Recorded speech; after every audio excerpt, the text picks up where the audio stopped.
In the mountain town of Prospect Ridge, Colorado, everyone knew the old silver mine on the East Hill, and everyone knew the boy who lived inside it. His name was Ethan Carter, 12 years old, small for his age, but sharp-eyed and alert in a way that made adults uncomfortable. He walked with a quiet, cautious confidence, like someone who had learned early that the world could take things from you without warning. Most mornings, Ethan came down from the hillside just as the sun crept over the snow-capped peaks. He carried a dented metal bucket in one hand and a cloth sack in the other. The bucket was for water from the town pump. The sack was for anything he could afford from the general store. Usually a few potatoes, some flour, maybe a bruised apple if Mr. Holloway was feeling generous. People watched him from porches and windows. Some shook their heads, some whispered. Some pretended not to see him at all. "That poor kid," someone would murmur, "living like a ghost, sleeping in that old mine like some kind of animal." But Ethan never looked up when they talked about him. He had learned that listening to pity hurt just as much as being ignored. The mine entrance gaped out of the hillside like a dark, silent mouth. Weather-beaten timbers framed the opening, and a heavy wooden door, one Ethan had built himself, kept out the worst of the wind. Beyond it, the tunnel sloped gently into the mountain, lit by a single oil lamp that flickered against stone walls scarred with the marks of long-gone miners. That was Ethan's home now. A year ago, he had lived in a little clapboard house at the edge of town with his grandfather, Walter Carter. Walter had been a miner his whole life, tough, steady, and endlessly patient with his grandson. When Ethan's parents died in a train accident, it was Walter who raised him, teaching him how to split wood, fix broken tools, and most importantly, how to think. But last winter, Walter got sick. And this winter, Ethan was alone. The relatives who came for the funeral didn't want a boy to raise. They sold the house, took what little money there was, and left. Ethan was given a single bag of clothes and told kindly but firmly that he had to figure things out on his own. Most kids would have ended up on the street. Ethan went to the mountain because Walter had once told him something that never left his mind. "Boy," his grandfather had said, tapping the rocky ground with his boot, "this mountain is warmer than any house in winter and cooler than any house in summer. Earth's a blanket. Folks forget that." So Ethan remembered. Inside the mine, he had carved out a small living space just past the entrance. A narrow wooden bed, a table made from scrap planks, a little iron stove he kept burning low and steady.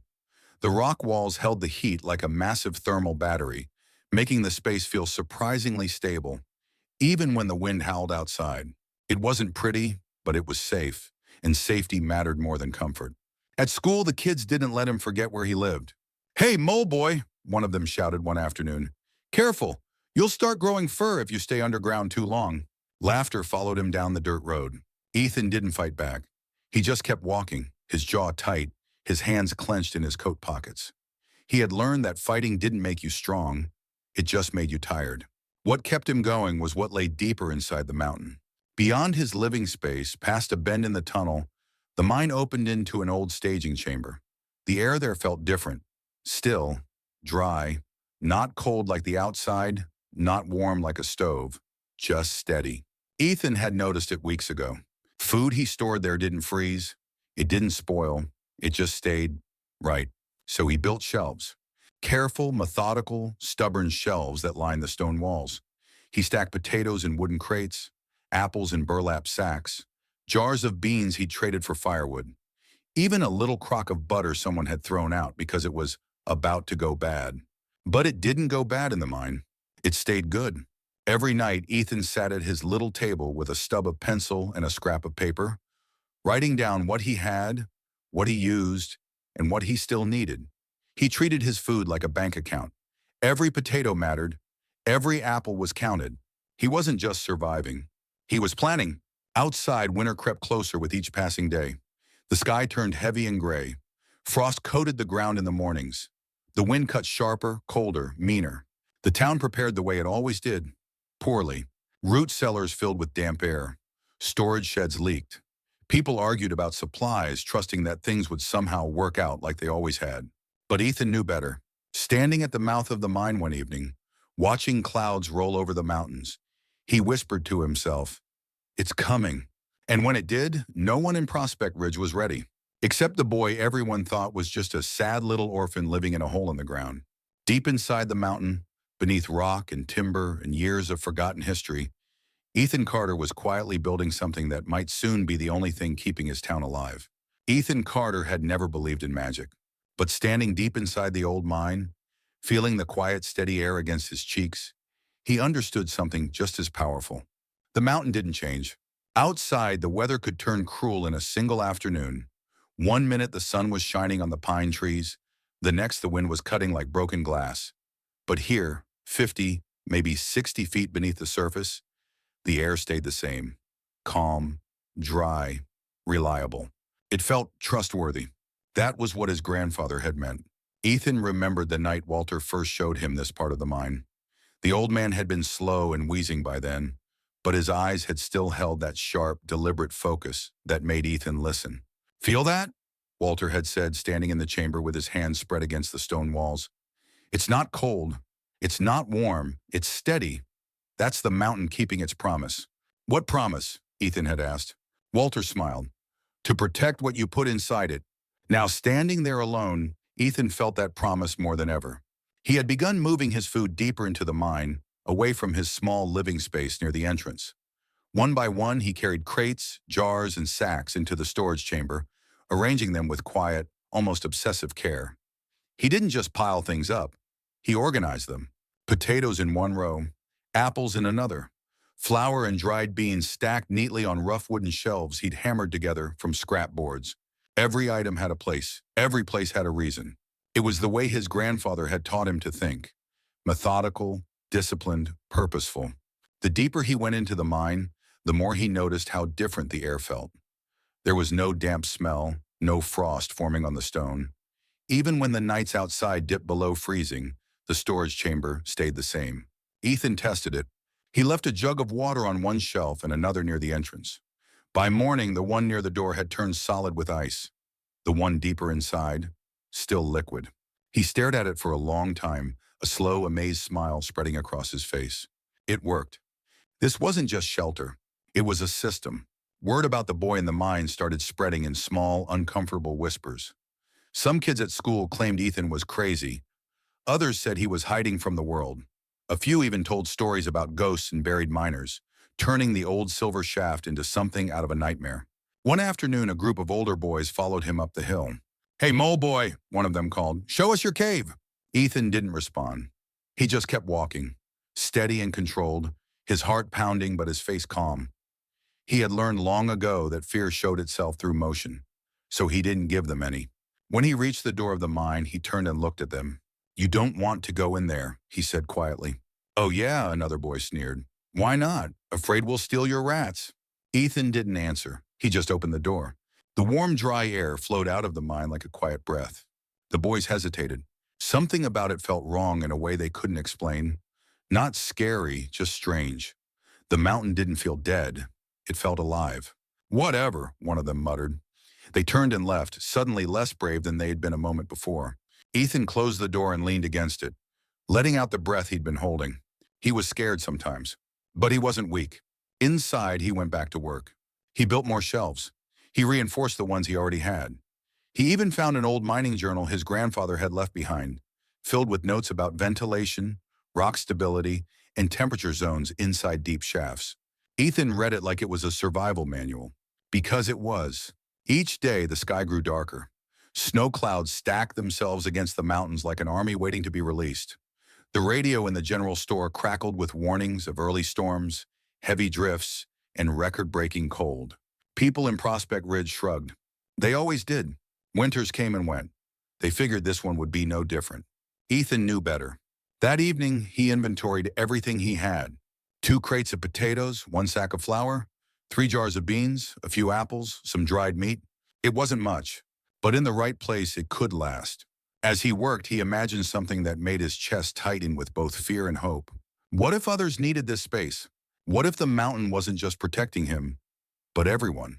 Ethan sat on his crate and stared into the dimly lit chamber, the shelves lined with careful, deliberate order. The boy the town pitied was quietly standing in the center of something powerful. He didn't know it yet, but beneath all that rock and silence, Ethan Carter had discovered a secret that could change everything. And winter was about to put it to the test. The first real storm came on a Sunday. It rolled over the mountains like a slow, merciless tide, swallowing the sky in heavy gray clouds. By noon, snow was falling thick and wet, sticking to rooftops, piling on fences, and turning the dirt roads of Prospect Ridge into slick ribbons of mud and ice. By nightfall, the temperature dropped hard. Too hard. Ethan stood just inside the entrance of the mine, watching the flakes swirl through the beam of his oil lamp. The wind howled against the wooden door, rattling it like something desperate was trying to get in. But inside, the air stayed calm, steady, reliable. That was when he knew the mountain was already doing its job. In town, things were falling apart faster than anyone expected. The next morning, Mr. Holloway from the general store was yelling in the street because the back storage room had flooded overnight. When the temperature dropped, the water froze, splitting barrels and bursting jars of preserved vegetables. A farmer down the road lost half his potatoes when his root cellar filled with icy groundwater. Another family tried to keep their food inside their kitchen, only to have it spoil from the heat of their stove. Cold ruined some things. Warmth ruined others. And everyone was scrambling. Ethan saw it when he went down for water. People looked tense, worried, a little scared. No one had expected winter to hit this fast or this hard. No one, except him. That afternoon, a woman knocked on the mine door. Ethan almost didn't answer. He wasn't used to visitors. But the knock came again, hesitant and weak. When he opened the door, a middle-aged woman stood there, wrapped in a thin coat, her cheeks red from the cold. He recognized her, Mrs. Alvarez, the mother of one of the girls in his class. "I'm sorry," she said quickly. "I wouldn't bother you, but someone told me. They said you keep food in here." Ethan hesitated. "I just need to store a few things," she added, holding up a crate of vegetables. "My cellar froze. Everything's turning to mush. I don't know what else to do." Her voice cracked. Ethan looked at the crate, then at her eyes. He stepped aside. Inside, Mrs. Alvarez froze. Not from cold, but from surprise. "It's warm," she whispered. Ethan led her deeper into the mine. When she saw the shelves neatly stacked with sacks and jars, her mouth fell open. "How is this possible?" "The mountain," Ethan said simply. "It keeps the temperature the same." She ran her fingers over the wooden shelves, disbelief turning into awe. "You built this?" He nodded. Mrs. Alvarez's eyes filled with tears. "Thank you," she said softly. By the next day, word had spread. A man whose meat had spoiled, a family whose apples were freezing solid, a neighbor whose cheese had gone bad in their kitchen. They came one by one, knocking on Ethan's door, each carrying their last chance in their arms. Ethan didn't turn anyone away. He started labeling shelves with chalk. Alvarez, Wilson, Holloway. He wrote everything down on paper scraps, tracking what went in and what came out. He worked with a quiet, relentless focus that made adults pause and watch him differently.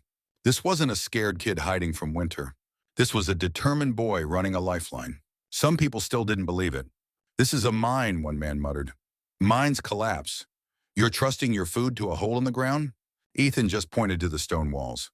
"They've been holding for 50 years, he said. "They're not going anywhere." The cold kept getting worse. By midweek, the thermometer outside the general store read 10 below. Snow drifted high enough to bury fence posts. The roads disappeared. The town felt trapped inside a white frozen cage. But inside the mine, the shelves stayed dry. The apples stayed crisp. The potatoes stayed firm. The mountain kept its promise. One evening, Ethan sat alone in the storage chamber, counting sacks by lantern light. His fingers were stiff. His stomach growled. He realized he had given away more than he'd planned. But when he thought about Mrs. Alvarez's grateful face, he didn't regret it. Not even a little. Outside, winter had started to bite. Inside the mountain, something extraordinary was quietly beginning to grow. And no one in Prospect Ridge would ever look at the boy in the mine the same way again. By the time the second storm hit, the town of Prospect Ridge was no longer pretending everything was fine. People walked faster. Voices were lower. Every conversation circled back to the same anxious subject: food. Outside, the snow had turned from soft white to hard, cutting ice. Winds scraped it across the streets like sandpaper, the kind of cold that burned your lungs and made your bones ache. Inside the mine, though, Ethan's shelves were holding steady. What had started as a few quiet visits turned into a steady stream of worried faces. Men, women, even kids his own age came up the narrow path to the mountain, knocking on the wooden door with hands wrapped in scarves and gloves. And every time Ethan opened it, Mrs. Alvarez returned with more vegetables. Mr. Holloway brought crates of flour. The Wilsons carried in jars of preserved meat. Each time someone stepped inside, they froze for a second. Not from the cold, but from the shock of how normal it felt. The air was calm, dry, almost gentle. How does it do this, our people asked. The mountain, Ethan always replied. It keeps things steady. Soon the shelves that once held only his few supplies were lined with food from all over town. Ethan took his job seriously. He measured, labeled, and recorded everything in his little notebook. It wasn't messy, it wasn't random, it was controlled. Adults noticed. "You run this better than the town store," one man joked. Ethan didn't smile. He was too busy making sure no one lost what little they had left. At school, things changed too. The same kids who used to call him Mole Boy now looked at him with awkward respect. Some didn't know what to say at all. One afternoon, a girl from his class, Lily, stopped him in the hallway. "My mom said you saved our food," she said quietly. "Thank you." Ethan nodded, unsure how to respond. Gratitude felt strange, heavy, like something fragile he didn't want to drop. The cold kept tightening its grip. By the end of the week, the radio crackled with warnings. More snow, more freezing temperatures, more danger. In town, people began rationing. Firewood was running low. Stores had empty shelves. But the mine stayed full. Late one evening, Ethan was stacking sacks when he realized something that made his stomach twist. He was almost out of his own food. Most of what he had now belonged to other people. He sat on a crate staring at the shelves in the lantern light. This was what it meant to be responsible. You didn't just protect what was yours. You protected what everyone depended on. A knock came at the door. This time it was the mayor. Mayor Ridgway was a tall, weathered man with a tired face and kind eyes. He had lived through more winters than most people in town. "I had to see it for myself," he said, stepping inside. "They tell me a 12-year-old is running the only place in Prospect Ridge where food isn't freezing or rotting." Ethan swallowed. "It's not hard," he said. "You just have to use the mountain right." The mayor walked slowly through the chamber, his boots crunching softly on gravel. He ran his hand over the shelves, examining the sacks and jars. "This, sir," he said quietly, "is incredible." Ethan shrugged. "It's just how it works." The mayor looked at him. "No," he said, "it's how you made it work." That night, Ethan didn't sleep much. He lay on his narrow bed listening to the wind scream outside the mine, wondering how long this could last. How long before the mountain had to carry more than it could? How long before winter took something back? Outside, Prospect Ridge was growing more desperate. Inside the mine, a small, stubborn boy was holding the town together with nothing but wood, stone, and an unbreakable will. And the worst of winter was still coming. The storm didn't arrive with thunder. It came with silence. A strange, heavy quiet settled over Prospect Ridge one morning, the kind that made even the pine trees stop whispering. The sky was a dull, endless white, and the air felt thick, as if the world itself was holding its breath. Then the snow started. Not the gentle kind, not the pretty kind.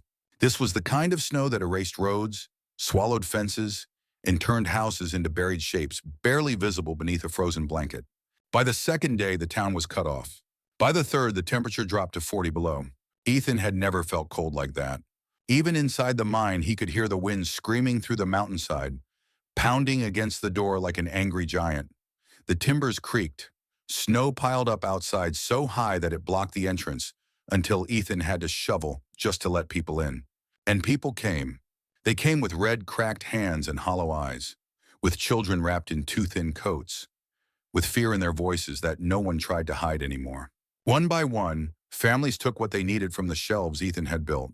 Flour, potatoes, beans, meat. Ethan marked every withdrawal in his notebook, his pencil moving fast, his face pale and determined. He barely ate.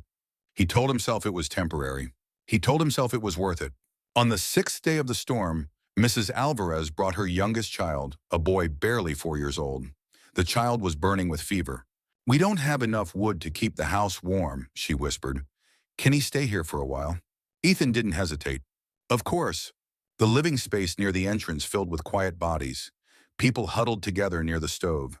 The mine became more than storage. It became shelter. But Ethan's strength had limits. That night, after everyone had settled, he sat alone in the storage chamber, staring at the shelves. They were still half full, but his own stomach felt empty. He stood up too fast. The world tilted. The lantern light blurred. Ethan hit the ground. When he woke, he was lying on his bed, wrapped in blankets. Mrs. Alvarez was sitting beside him, her face tight with worry. "You didn't eat," she said. Ethan tried to sit up. "I'm fine." "No, you're not," she said gently. You can't save everyone if you don't save yourself. She held out a bowl of warm soup. Ethan hesitated. Then he took it. Outside, the storm raged on. Inside the mountain, people waited, watched, and prayed. For 12 days, the snow never stopped. The town above nearly disappeared. But the mine stayed warm. The food stayed safe. And a 12-year-old boy kept a ledger that held the difference between survival and disaster. By the time the storm finally broke, Prospect Ridge was battered, but alive. And everyone knew exactly who they owed that to. When the storm finally loosened its grip, it didn't leave quietly. It faded. Slowly, carefully, like something afraid it might be called back. Sunlight spilled over the mountains for the first time in nearly 2 weeks, bouncing off the endless fields of snow that buried Prospect Ridge. Roofs sagged under the weight. Fences lay twisted and broken. The streets were unrecognizable, but people were alive. They stepped out of their homes blinking against the brightness, breath fogging in the cold air, disbelief written across their faces. Children laughed nervously. Adults hugged one another, grateful just to be standing. And every one of them looked toward the hill, toward the mine. Mayor Ridgway arrived first, trudging through waist-high drifts, his coat dusted white. When Ethan opened the door, the mayor removed his hat. "I don't even know how to thank you," he said. Behind him came families, dozens of them. Mrs. Alvarez, Mr. Holloway, the Wilsons. People Ethan had only ever seen in passing now stood before him with eyes full of something new. Respect. Inside the mine, they walked through the chambers together, seeing what had carried them through the worst winter Prospect Ridge had ever known. The shelves were worn now. The ledger was thick with notes. "This place is a miracle," someone whispered. Ethan shook his head. "It's just how it works." The mayor knelt so he was eye level with the boy. "No," he said quietly, "it's how you worked." That afternoon, the town held a meeting inside the largest chamber. Lanterns hung from beams. People crowded close, wrapped in blankets. Mayor Ridgway spoke. "We can't pretend this was luck," he said. "We were saved by planning, by discipline, by a kid who refused to give up." All eyes turned to Ethan. He felt his cheeks burn. "We're going to make this place official," the mayor continued. "The mine will be Prospect Ridge's food bank, cold storage, and emergency shelter, and Ethan Carter will be its keeper." A murmur of agreement rolled through the crowd. "You won't be alone anymore," Mrs. Alvarez said, squeezing his shoulder. Ethan swallowed. For the first time since his grandfather had died, he felt something solid beneath his feet. Belonging. As spring crept in, the town rebuilt. Roofs were fixed, roads were cleared, and the mine expanded. Men brought lumber. Women brought oil for lamps. Kids helped carry tools. Ethan directed them all with quiet authority, his plans sketched on scraps of paper, his mind always 2 steps ahead. The boy who had once been pitied was now indispensable, and he finally believed it himself. Spring arrived in Prospect Ridge the way it always did. Slow, stubborn, and a little uncertain. Snow melted in uneven patches, revealing brown earth beneath. Water trickled down the mountainside, carving little streams through the mud. The air smelled fresh, sharp, and full of something that felt like possibility. And at the heart of it all, the old silver mine was no longer a forgotten hole in the ground. It was alive. Inside, lantern light reflected off clean wooden shelves and freshly cut beams. New ventilation shafts had been carved carefully through the rock, bringing in fresh air without disturbing the steady temperature that made the whole system work. The storage chambers were bigger now, stronger, smarter, and organized with almost obsessive precision. Ethan Carter walked through them with a small clipboard in his hand, checking inventory just like he always had. Potatoes, flour, dried meat, beans, apples. Each item had its place. Each family had their share. But something had changed. He wasn't alone anymore. Mrs. Alvarez ran the morning check-ins. Mr. Holloway handled supply deliveries. 2 older kids from town volunteered to help keep the ledger updated. The mine had become more than a shelter. It had become a system. A dependable, resilient, carefully managed heartbeat for the entire town. One afternoon, Ethan stood near the entrance, watching the sun hit the snowy peaks. Mayor Ridgway walked up beside him, hands tucked into his coat. "You ever think about leaving?" the mayor asked quietly. Ethan thought about his grandfather's old house, the way it used to feel warm and safe, the way it had disappeared as quickly as everything else. Then he looked back into the mine, where voices echoed softly, where shelves held food for dozens of families, where something he had built with his own hands had grown into something bigger than him. "No," Ethan said, This is where I belong. News of the mine didn't stay in Prospect Ridge. Travelers passing through talked about the boy who turned a mountain into a food bank. A journalist from Denver showed up with a notebook and a curious smile. She spent 2 days interviewing Ethan, walking through every tunnel, every shelf, every careful detail. "This is incredible," she said. "You're not just storing food, you're creating stability." When the article came out, letters began to arrive. Other towns, other mining camps, other people desperate for a way to survive brutal winters. Ethan read every one, and for the first time, he realized something that made his chest feel both heavy and proud. What he'd built didn't just save one town. It could save many. That night, Ethan sat on the same wooden crate he'd once used as a chair, staring at the shelves. He remembered being cold, being alone, being the kid everyone pitied. Now he was something else. He was proof that even the smallest person could change everything. So here's a question for you, watching this story unfold. What would you do if the world gave up on you? Would you give up too? Or would you find a way to build something that no one could take away? Ethan Carter chose to build. And in doing so, he didn't just survive the darkness, he turned it into light. If this story moved you, inspired you, or made you believe a little more in human strength and ingenuity, don't forget to subscribe and join this channel. More stories like this, about courage, resilience, and unexpected heroes, are waiting for you. Because sometimes the people the world overlooks are the ones who end up holding it together.